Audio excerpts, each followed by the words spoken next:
nous saluons dans le nom de notre Seigneur Jésus-Christ. Aujourd'hui encore, nous sommes là et nous vous disons déjà merci d'être encore présents à notre rendez-vous.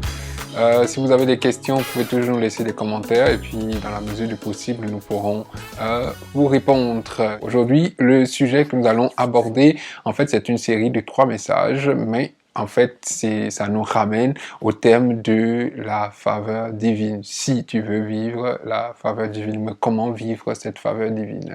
Des fois, ou bien souvent, les chrétiens pensent que c'est vraiment une question de grâce. C'est-à-dire, le Seigneur ou Dieu dans son trône ou dans le ciel, il est assis et puis il décide comme ça, aujourd'hui, de faire du bien à quelqu'un. Donc, c'est un peu comme une espèce de chance qui arrive comme ça dans la vie des gens. Dieu a décidé aujourd'hui de bénir quelqu'un et puis le bénit. Mais en fait, c'est pas tellement ça, ou bien c'est même pas du tout cela, parce que ce sont on a beau dire que c'est une faveur imméritée, une grâce imméritée, mais le mot grâce dans son étymologie, en fait, il veut dire capacité à faire quelque chose, capacité à réaliser quelque chose. En fait, c'est une espèce de puissance qu'on met à ta disposition, donc une puissance que tu peux utiliser. Par exemple, dans le prologue de l'apôtre Jean, quand il dit à tous ceux qui ont reçu la parole, elle leur a donné le pouvoir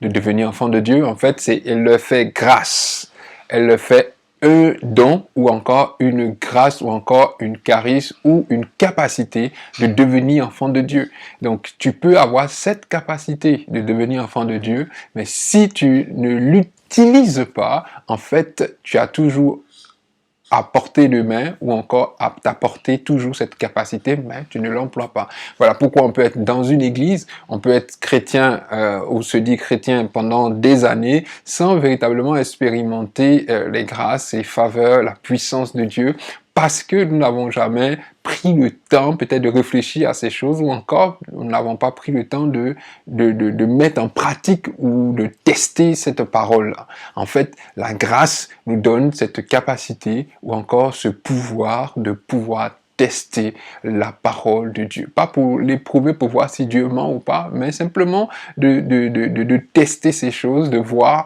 leur solidité, leur fiabilité, de voir leur véracité. Donc, la grâce de Dieu est pas quelque chose qui nous tombe sur la tête un jour ou l'autre comme ça, selon le bon plaisir de Dieu, non, mais c'est une faveur que Dieu nous a fait à tous, et puis maintenant, chacun décide de ne pas l'utiliser, l'employer.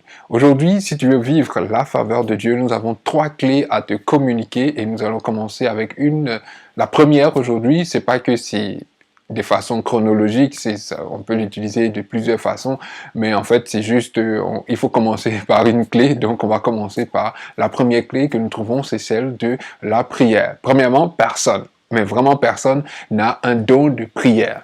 Ceux qui se lèvent tôt le matin ou qui prennent la peine de se lever au milieu de la nuit pour prier, ces gens-là n'ont pas une grâce particulière du Seigneur pour prier. Ils n'ont pas reçu de Dieu une directive particulière. Non, et ce sont des gens qui ont décidé, qui ont résolu, qui ont eu la détermination de le faire. Donc, en fait, je vais peut-être commencer par celui-là. Ce message, en fait, il y a 2 préalables. Si tu n'es pas déterminé, tu peux simplement prendre une autre vidéo, faire autre chose. Et si tu n'as pas le courage de pouvoir mériter cette grâce, en fait, ce n'est pas la peine de suivre. Parce que tout ce que nous allons dire ici, ça demande que quelqu'un qui veut expérimenter ces choses ait d'abord la détermination et aussi le courage. Si nous ne sommes pas déterminés, si nous ne sommes pas assez courageux pour nous lever la nuit ou le matin pour combattre, pour prier, en fait, ça ne sert à rien. Donc, ça prend la détermination et le courage. Bon, cela dit, nous allons commencer vraiment avec la première clé aujourd'hui qui est la clé ou encore bâtir un autel de prière. Bâtir un autel de prière.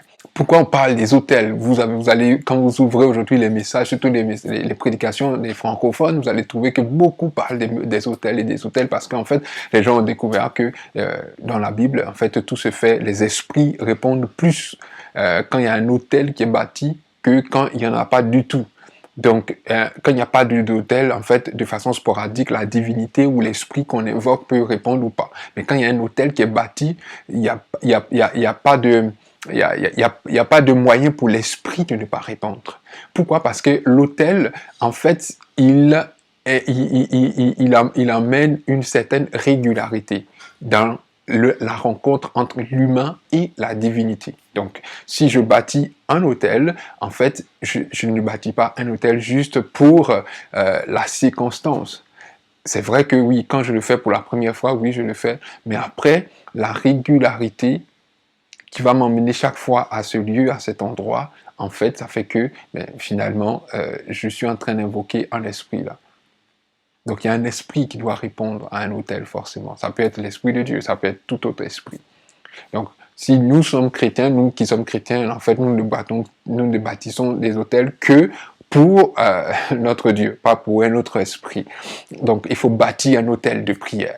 Comment on bâtit un autel de prière? C'est tellement simple, il faut juste décider un temps dans la journée ou dans la nuit et un lieu précis. Dieu, c'est vrai, il nous répond partout, mais il y a des lieux spécifiques où Dieu nous répondra. Et nous avons peut-être cette latitude ou cette liberté de choisir ce lieu.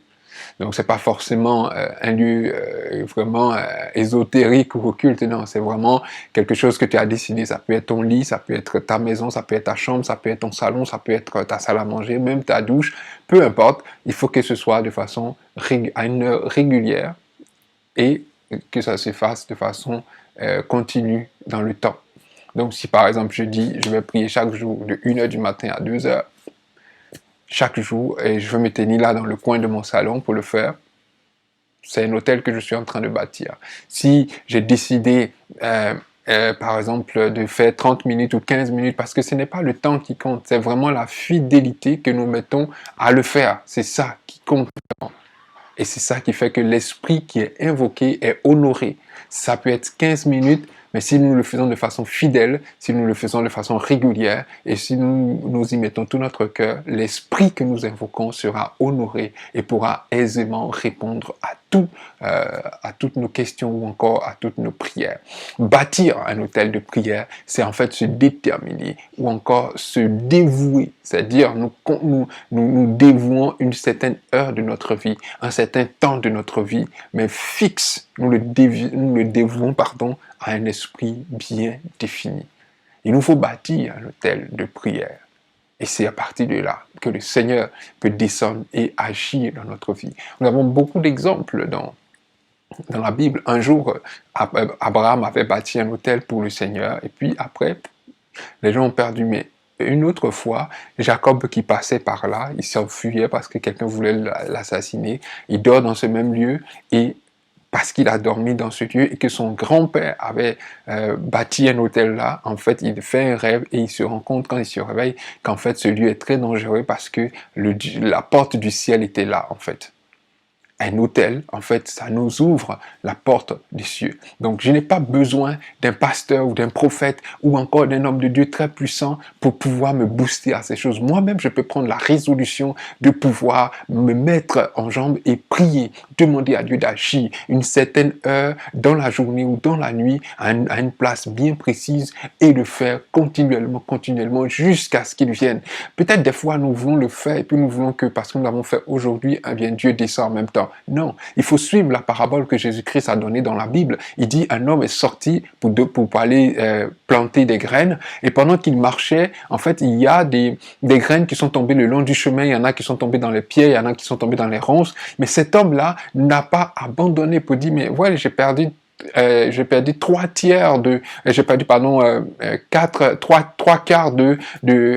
ma semence, donc je peux retourner à la maison parce que il me reste juste un quart, ça ne peut pas servir pour planter, pour faire mon travail. Mais cet homme a persévéré, avec le peu qui lui restait, il a persévéré jusqu'à ce qu'il tombe sur la bonne terre, et puis il a planté ces choses, et un grain a donné 100, un autre a donné 60, un autre a donné encore plusieurs autres graines. Donc il ne faut pas abandonner Peut-être que quand tu vas commencer, tes premières prières vont tomber le long du chemin, d'autres vont tomber dans les ronces ou encore dans les pierres, mais n'abandonne pas, continue jusqu'à ce que tu tombes dans la bonne terre. Il va arriver un moment donné où toi-même, ton corps va s'habituer à ce lieu-là, à cette heure précise. Tu vas te réveiller soudainement avec ou sans réveil, mais tu vas te réveiller et tu vas te tenir là pour prier jusqu'à ce que le Dieu qui se tient dans le lieu secret, il puisse te voir, te répondre et que ton cœur soit vraiment dans la joie. Un homme peut t'aider à le faire, un prophète peut t'aider à le faire, un pasteur peut t'aider à le faire, un frère ou une sœur dans le Seigneur peut t'aider à le faire, mais toi-même aussi, tu peux prendre la résolution d'y arriver. Parce que ce n'est pas une chose qui est dévolue seulement aux hommes de Dieu, non. Tout chrétien, tout croyant peut le faire. Jésus a dit, celui qui agit dans le lieu secret, qui prie dans le lieu secret, ton Père qui se tient dans le lieu secret te voit et il te donne ce que ton cœur désire. Tu es capable d'y arriver et si c'est parce que tu es capable que nous sommes venus aujourd'hui t'en parler afin que tu puisses en prendre conscience et te lever pour prier parce que ta famille a besoin de toi. Peut-être que le salut de ta famille dépend de toi. Peut-être que le salut des gens de ton quartier dépend de toi. Mais toi, tu es important pour Dieu. Si tu entends ce message aujourd'hui, tu peux te lever et prier. Tu peux te lever, bâtir un autel de prière pour que la gloire de Dieu se manifeste dans ta vie. Pour que tu puisses connaître toi aussi.